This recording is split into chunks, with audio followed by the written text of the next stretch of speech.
ಪ್ರೀತಿಯ ದ್ವಿತೀಯ PUC ವಿದ್ಯಾರ್ಥಿಗಳೇ, ಎಲ್ಲರಿಗೂ ಕೂಡ ಮತ್ತೊಮ್ಮೆ ನಮ್ಮ ಯೂಟ್ಯೂಬ್ ಚಾನಲ್ಗೆ ಸ್ವಾಗತವನ್ನು ಕೋರುತ್ತಿದ್ದೇನೆ. ನಾನು ನಿಮ್ಮ Islam sir. Welcome back to my another informative video.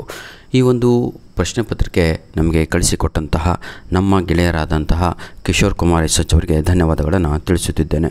God bless you. ಇದೇ ರೀತಿಯಾಗಿ ಮುಂದಿನ ದಿನಗಳಲ್ಲಿ ನಿಮ್ಮ ಪ್ರೀತಿ ನಮಗೆ ಕ್ವಶನ್ ಪೇಪರ್ಸ್ ಮುಖಾಂತರ ತೋರಿಸಬೇಕು. ಯಾಕಂದರೆ ಇಡೀ ಕರ್ನಾಟಕದ ವಿದ್ಯಾರ್ಥಿಗಳ ಪ್ರೀತಿ ನಿಮಗೂ ಕೂಡ ಇರಲಿ ಅಂತ ಕೇಳ್ಕೊಳ್ತಾ ವಿಡಿಯೋವನ್ನು ನಾವು ಪ್ರಾರಂಭ ಮಾಡ್ತಾ ಇದ್ದೇವೆ.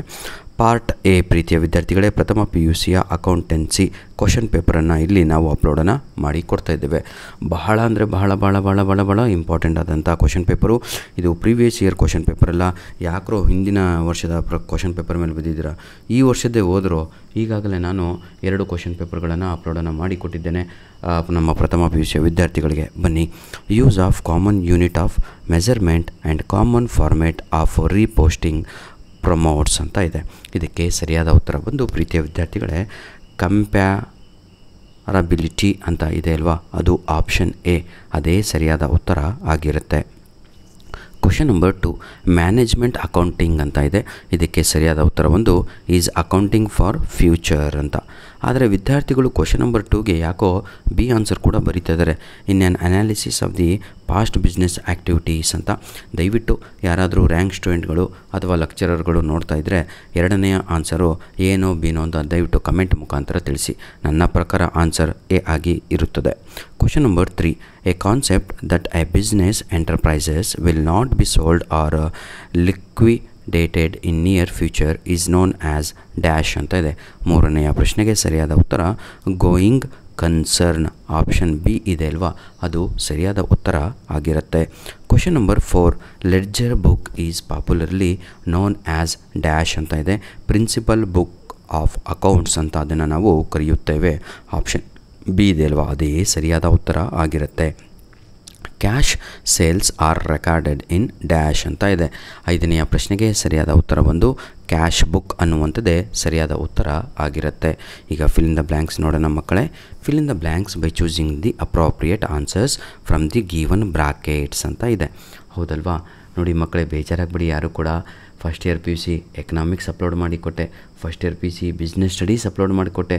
ಯಾರು ಕೂಡ ಇಲ್ಲಿವರೆಗೂ ತಿರುಗಿ ಒಂದು ಕ್ವಶನ್ ಪೇಪರ್ ಕಳಿಸ್ಕೊಡ್ಲಿಲ್ಲ ಕಣ್ರಿ ನೀವು. ಎಂಥ ಸ್ವಾಭಿಮಾನ ಬೇಡ ಬಿಡಿ, ಬೈಬಾರ್ದು. ಬೆಳಿಗ್ಗೆ ನೀವೆಲ್ಲ ಭಾಳ ಒಳ್ಳೆಯರು, ದೇವರು ಸದಾ ಚೆನ್ನಾಗಿಟ್ಟಿರಲಿ. You are good. ಆಯಿತಾ? ನಾನೇ ಸರಿಯಿಲ್ಲ ಅನಿಸುತ್ತೆ, ಯಾಕಂದರೆ ನನ್ನ ಎಕ್ಸ್ಪೆಕ್ಟೇಷನು ನಿಮ್ಮಿಂದ ಬಹಳ ಇದೆ. ಆಯಿತಾ? ಏನಿಹೋ ನಿಮ್ಮ ಎಕ್ಸ್ಪೆಕ್ಟೇಷನ್ನ ನಾವು ಈಡೇರಿಸ್ಕೊಡ್ತೇನೆ. ನಿಮಗೆ ಕಳಿಸ್ಬೇಕು ಅಂತ ಅನಿಸಿದರೆ ದಯವಿಟ್ಟು ಇದು ನಮ್ಮ ಮೇಲ್ ಐ ಡಿ ಕಾಣ್ತಾ ಇದೆ ಅಲ್ವಾ, all-in-one pdf99@gmail.com ಅಂತ. ಈ ಒಂದು ಮೇಲ್ ಐ ಡಿಗೆ ದಯವಿಟ್ಟು ನಿಮ್ಮ ಅಕೌಂಟೆನ್ಸಿ ಕ್ವಶನ್ ಪೇಪರು ಮತ್ತು ನಿಮ್ಮ business studies, economics, Kannada, English ಏನೆಲ್ಲ ನಿಮ್ಮ ಹತ್ರ ಇದೆಯೋ, ಹಿಂದಿ, ಸಂಸ್ಕೃತ, ಉರ್ದು, ದಯವಿಟ್ಟು ಕಳಿಸಿಕೊಡಿ. Fill in the blanks by choosing the appropriate answer ಅಂತ ಇದೆ. Question number 6. Determining the transaction to be recorded in is dash ಅಂತ ಇದೆ. ಇದಕ್ಕೆ ಸರಿಯಾದ ಉತ್ತರ ಬಂದು ಐಡೆಂಟಿಫಿಕೇಷನ್ ಅಂತ ಇದೆ ಅಲ್ವ, ಅದೇ ಸರಿಯಾದ ಉತ್ತರ. ಪದೇ ರಿಪೀಟ್ ಆಗ್ತಾ ಇದೆ ಕಣ್ರೋ ಆನ್ಸರ್ ಇದು, ನೆನ್ಪಿಟ್ಕೊಳ್ಳಿ. Question number 7. Dash system is not A complete system of maintaining records of financial transaction ಅಂತ ಇದೆ. 7ನೆಯ ಪ್ರಶ್ನೆಗೆ ಸರಿಯಾದ ಉತ್ತರ ಬಂದು ಸಿಂಗಲ್ ಎಂಟ್ರಿ ಅಂತ ಇದೆ ಅಲ್ವಾ, ಅದೇ ಸರಿಯಾದ ಉತ್ತರ ಆಗಿರುತ್ತೆ. Question number 8. GST is a destination based tax on dash of goods and services ಅಂತ ಇದೆ. 8ನೆಯ ಪ್ರಶ್ನೆಗೆ ಸರಿಯಾದ ಉತ್ತರ ಪ್ರೀತಿಯ ವಿದ್ಯಾರ್ಥಿಗಳೇ. ಅದಕ್ಕೆ ಕ್ರೆಡಿಟ್ ಏನಂತೀರ ತಗೊಳ್ಳು, credit consumption of goods and services tax on sale. Okay, sale ಅನ್ನುವಂಥದ್ದು ಸರಿಯಾದ ಉತ್ತರ ಆಗಿರುತ್ತೆ. ಕ್ವಶನ್ ನಂಬರ್ 9 ನೋಡೋಣ ವಿದ್ಯಾರ್ಥಿಗಳೇ. A brief description of the transaction is called dash ಅಂತ ಇದೆ. ಇದನ್ನು ನಾವು ನರೇಷನ್ ಅಂತ ಕರೆಯುತ್ತೇವೆ, ನರೇಷನ್. ಆಯಿತಾ? 10ನೆಯ ಪ್ರಶ್ನೆ. Cash book does not record the dash transaction ಅಂತ ಇದೆ. ಅದೆಲ್ಲರಿಗೂ ಕೂಡ ಗೊತ್ತು. ಕ್ಯಾಶ್ ಬುಕ್ಕಲ್ಲಿ ನಾವು ಕ್ರೆಡಿಟನ್ನು ಏನಂತೀರ ರೆಕಾರ್ಡ್ ಮಾಡುವುದಿಲ್ಲ.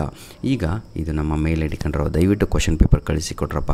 ಆ ಕ್ವಶನ್ ಪೇಪರ್ ಮೇಲೆ ನಿಮ್ಮ ಹೆಸರು, ನಿಮ್ಮ ಡಿಸ್ಟಿಕ್ಕಿನ ಹೆಸರು ಬರೆದು ಕಳಿಸಿ. ಮ್ಯಾಚ್ ದಿ ಫಾಲೋಯಿಂಗ್ ಅಂತ ಇದೆ. ಎಕನಾಮಿಕ್ ಈವೆಂಟ್ಸ್ ಅಂತ ಇದೆ. ಇದಕ್ಕೆ ಸರಿಯಾದ ಉತ್ತರ ಓಚರ್ ಅಂತ. ICAI ಅಂತ ಇದೆ. ಇದು ಭಾಳ ಕಡೆ ಬರ್ತಾ ಇದೆ ಕಣ್ರೋ, ರಿಪೀಟು ನೆನ್ಪಿಟ್ಕೊಳ್ಳಿ. ICAI ಅಂತ ಇದೆ. ICAI ಅಂದರೆ ಏನು ನೋಡಿ, ರೆಗ್ಯುಲೇಟರಿ ಬಾಡಿ ಅಂತ. ಇನ್ಕ್ರೀಸ್ ಇನ್ ಅಸೆಟ್ ಅಂತ ಇದೆ. ಕ್ವಶನ್ ನಂಬರ್ ಸಿಗೆ ಸರಿಯಾದ ಉತ್ತರ ಬಂದು ಆಪ್ಷನ್ನು 6 ಆಗಿರುತ್ತೆ. ಆದರೆ ವಿದ್ಯಾರ್ಥಿಗಳು ಕ್ರೆಡಿಟ್ ಅಂತ ಬರೀತಾ ಇದ್ದಾರೆ. ಅದು ಯಾಕೆ ಬರೀತಾ ಇದ್ದಾರೆ ಅಂದರೆ ಲಾಜಿಕ್ಕಾಗಿ ಯೋಚನೆ ಮಾಡ್ತಾ ಇದ್ದಾರೆ. ಇಲ್ಲಿ ಅಕೌಂಟ್ಸಲ್ಲಿ ಇದು ಆಪೋಸಿಟು. ಇನ್ಕ್ರೀಸ್ ಇನ್ ಅಸೆಟ್ ಅಂದರೆ ಡೆಬಿಟ್ ಅಂತ ಅರ್ಥ. ಬೇರರ್ ಚೆಕ್ ಅಂತ ಇದೆ. ಇದಕ್ಕೆ ಸರಿಯಾದ ಉತ್ತರ ಬಂದು ಟ್ರಾನ್ಸ್ಫರ್ ಬೈ ಮಿಯರ್ ಡೆಲಿವರಿ ಅಂತ. ಕ್ವಶನ್ ನಂಬರ್ ಈ ಡಿಸ್ಕೌಂಟ್ ಅಂತ ಇದೆ. ಇದಕ್ಕೆ ಸರಿಯಾದ ಉತ್ತರ deduction in the price of the goods ಅನ್ನುವಂಥದ್ದೇ ರೈಟ್ ಆನ್ಸರ್ ಆಗಿರುತ್ತೆ. ಬನ್ನಿ answer the following questions in word ನೋಡೋಣ. ಎಕ್ಸ್ಪ್ಯಾಂಡ್ AICPA ಅಂತ ಇದೆ. ಇದನ್ನು ನಾವು American institute of certified public ಅಕೌಂಟಬಲ್ಸಾ ಓಕೆ ನೋಡಿ, ಅದು ಲಾಸ್ಟ್ ಒನ್ ಆಯಿತಾ. ನೋಡಿ ವಿದ್ಯಾರ್ಥಿಗಳೇ, ಈಗ 5 ಮಾರ್ಕ್ಸ್ MCQs ಆಯಿತು, 5 fill in the blanks, 5 maths of following, 15 marks ಆಯಿತು. ಇದು 1 ಅಂಕದ ಪ್ರಶ್ನೆ. 1 ಲೈನು ಇಲ್ಲ 2 ಲೈನ್ ಬರೀಬೇಕು. Give the meaning of dual aspect concept ಅಂತ ಇದೆ. ಭಾಳ easy. Every transaction has 2 aspect, ಹೌದಲ್ವಾ? ಯಾವುದದು? Two a debit and a credit ಅಂತ ಅಷ್ಟೇ. ಕ್ವಶನ್ ನಂಬರ್ 14 ನೋಡಿ. Give the example of voucher ಅಂತ ಇದೆ.